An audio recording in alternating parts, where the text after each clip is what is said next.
Masih di alur cerita, A Record of a Mortal Journey to Immortality.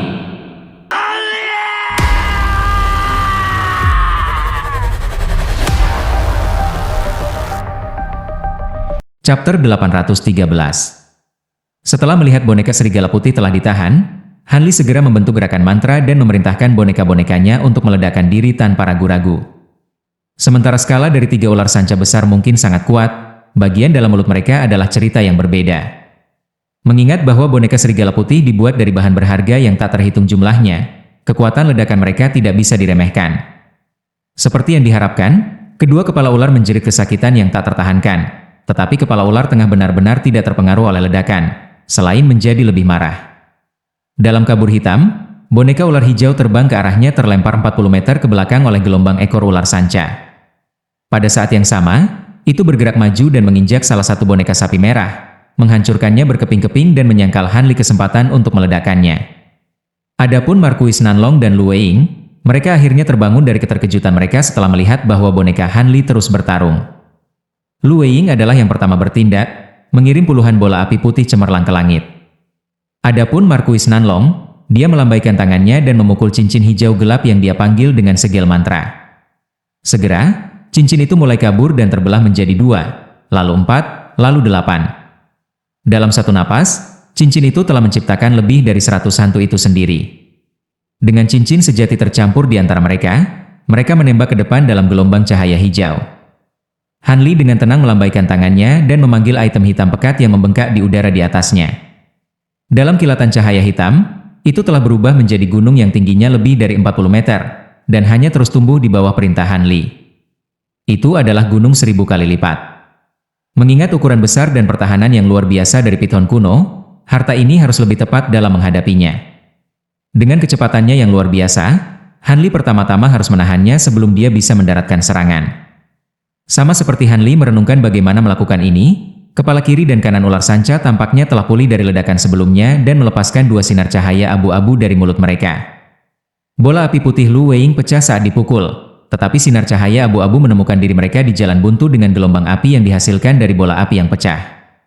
Adapun cincin hijau gelap, mereka menyapu melewati pertempuran antara gelombang api putih dan balok abu-abu, sementara gunung 1000 lipat Han Li perlahan mengikuti mereka. Python besar itu merasa terancam oleh rentetan lampu hijau dan kepala tengahnya melolong. Tubuhnya bercahaya dengan lapisan cahaya hijau sebelum membuka lebar mulutnya dan menerkam ke depan, menyapu hantu cincin hijau tua.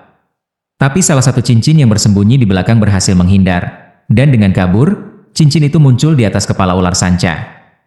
Cahaya bersinar terang dari cincin saat itu berubah menjadi seberkas ki hijau, menyerang dengan momentum gemuruh.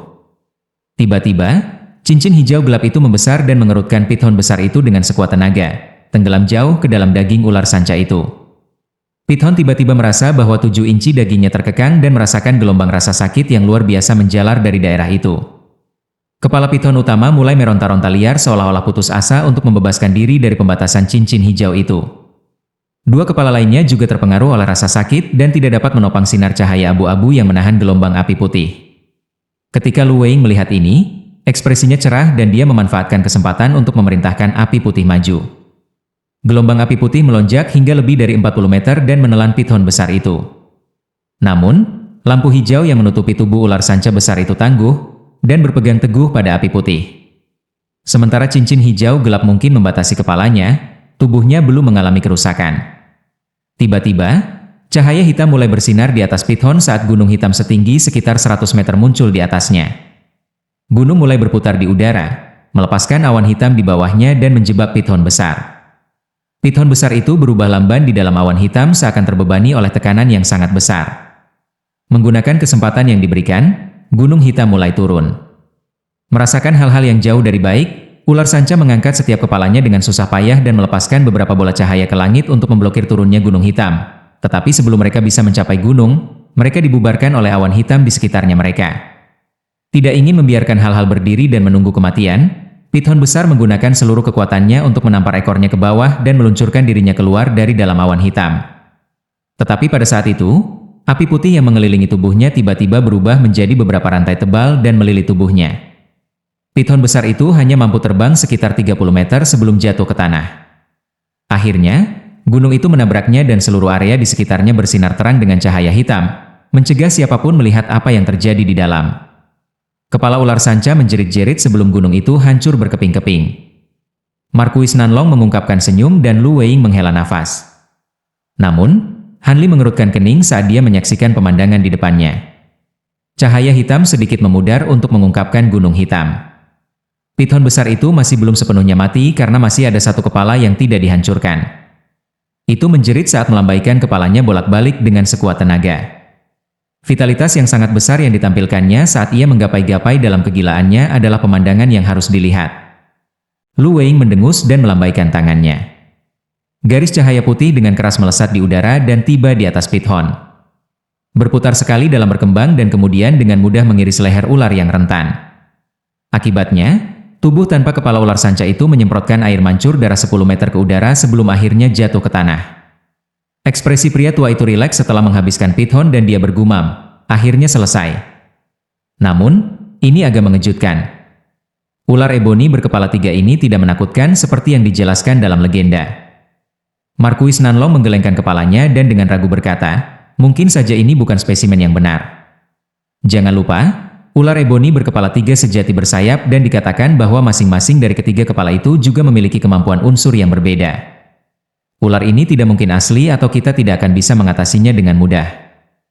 Mungkin ular ini adalah varian dari jenis lain. Bagaimanapun, kita seharusnya tidak menggali terlalu dalam tentang asal-usulnya. Mari kita menuju bagian ini. Han Li berkata dengan tenang. Dia kemudian menunjuk ke gunung besarnya dan dengan cepat menyusut, kembali ke lengan bajunya dalam seberkas cahaya hitam, mengungkapkan mayat hancur dari Pithon besar di bawahnya. Marquis Nanlong melambaikan tangannya dan seberkas cahaya emas dan hijau terbang kembali kepadanya, mengungkapkan pedang emasnya dan cincin hijau gelap. Pedang terbang kembali ke tubuhnya dan cincin itu dikenakan kembali di tangannya. Lu Weiying melirik mayat yang hancur beberapa kali sebelum tiba di sisinya.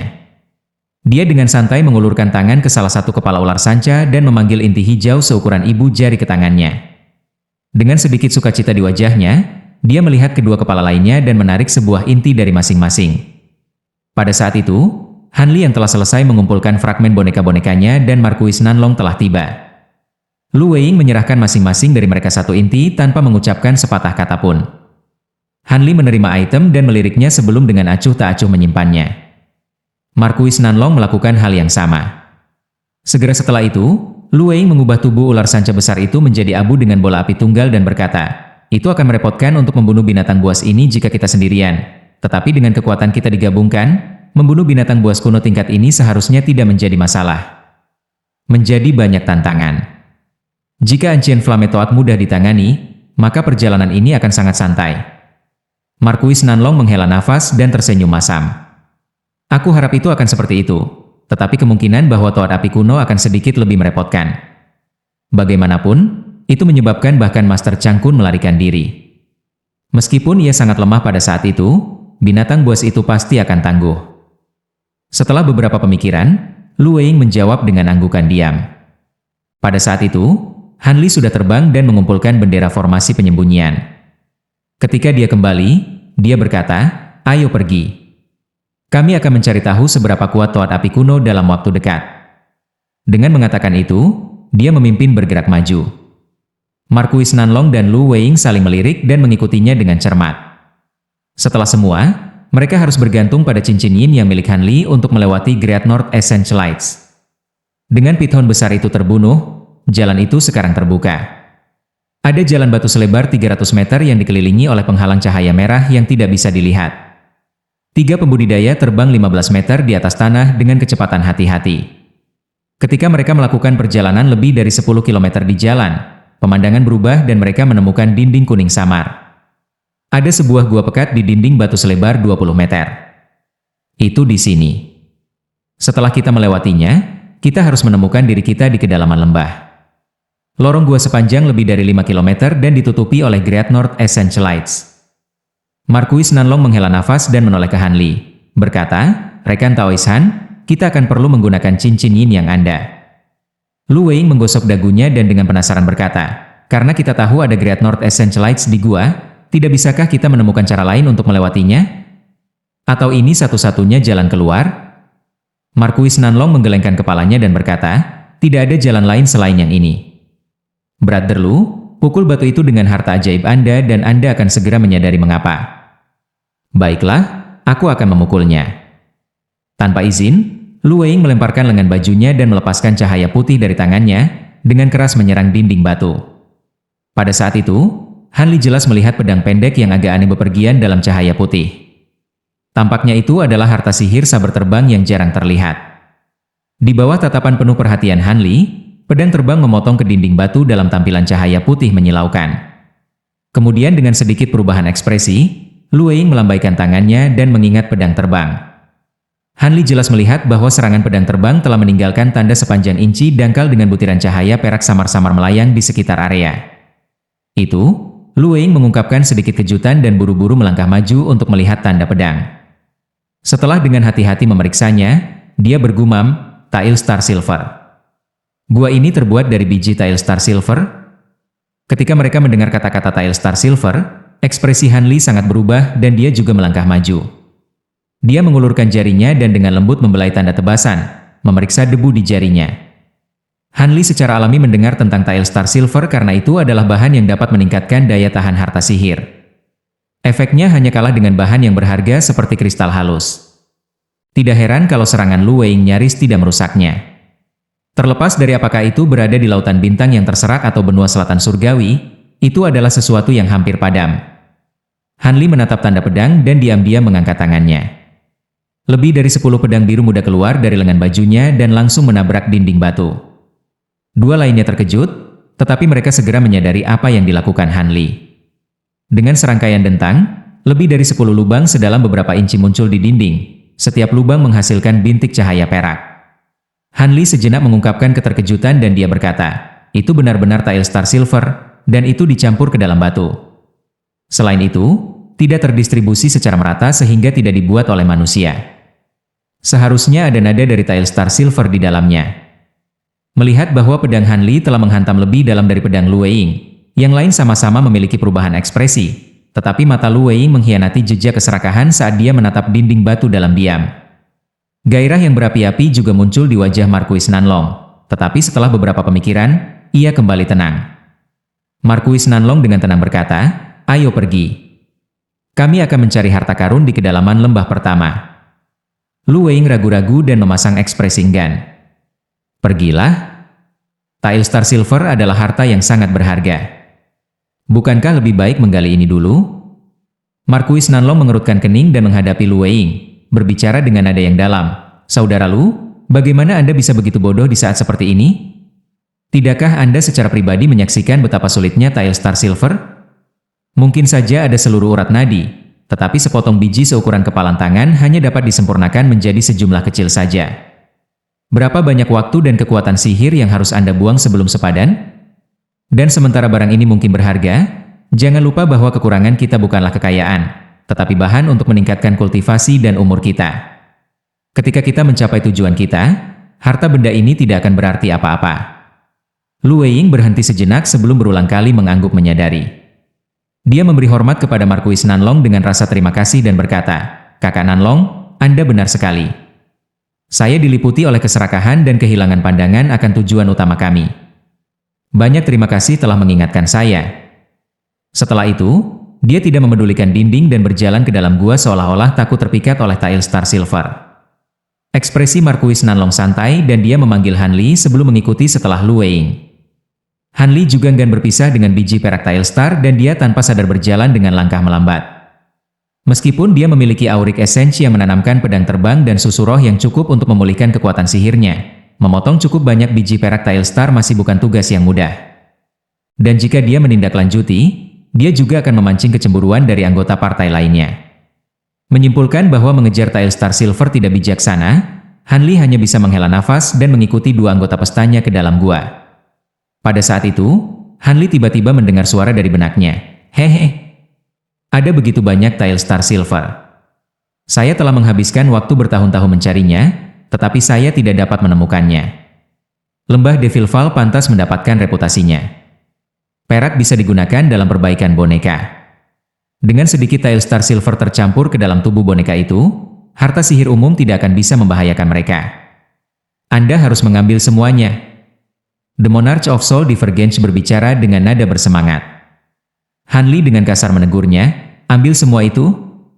Tua eksentrik, apa kau bermimpi? Ini adalah biji Tile Star Silver, bukan urat nadi. Bagaimana saya bisa mengambilnya? Buat chip dan ambil sepotong demi sepotong? Pria tua itu mendengus dan berkata, karena saya sudah menyebutkannya, tentu ada metode. Anak muda Han, tidakkah kamu memiliki kumbang makan emas itu? Saya bisa mengajari Anda metode untuk mengontrol kumbang penyantap emas dan meminta mereka mengebor batu dan mengonsumsi Tile Star Silver.